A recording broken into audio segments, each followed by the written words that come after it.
we're back! For today's video mga kosa, magluluto naman tayo ng dinuguang manok. In the house. So sa mga ingredients naman about yan is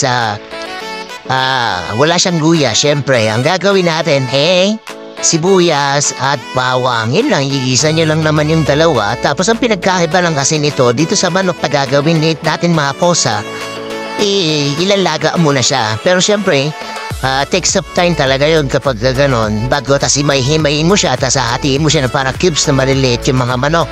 So, nakikita nyo, diba? Pakalaga na yan. So, hindi mo na siya, kumbaga saglitang luto lang yan. Tapos, mamaya, ang gagamitin dating dugo, hindi dugo ng baboy, kundi dugo ng manok. Anyabang mo, angas mo Yun din. So, madali lang naman din siya. Pagkatapos mong halu-haluin yan, ayun na. So, ito lutong Ilocano, kung tawagin. Alam mo yung masakit?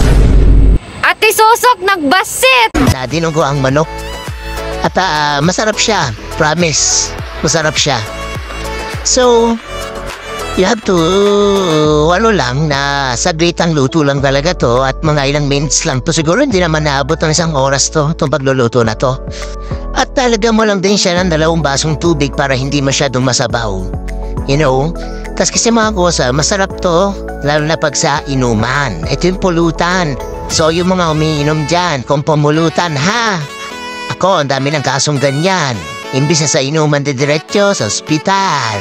Kaya pag iinom kayo ng beer, istrohin nyo. At pagdating naman sa seasoning mga kosa, gumamit kayo ng chicken powder. Promise, masarap yun. No chicken powder ha. Tapos sabay,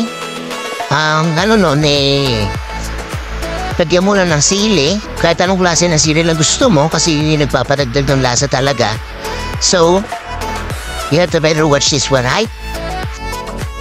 Paalala lang ulit mga kosa. Huwag niyong gawing kanin ang ating pulutan. Gago! Alam nyo na ha. So mga kosa, meron na naman kayo natutunan isang recipe and maulan na araw.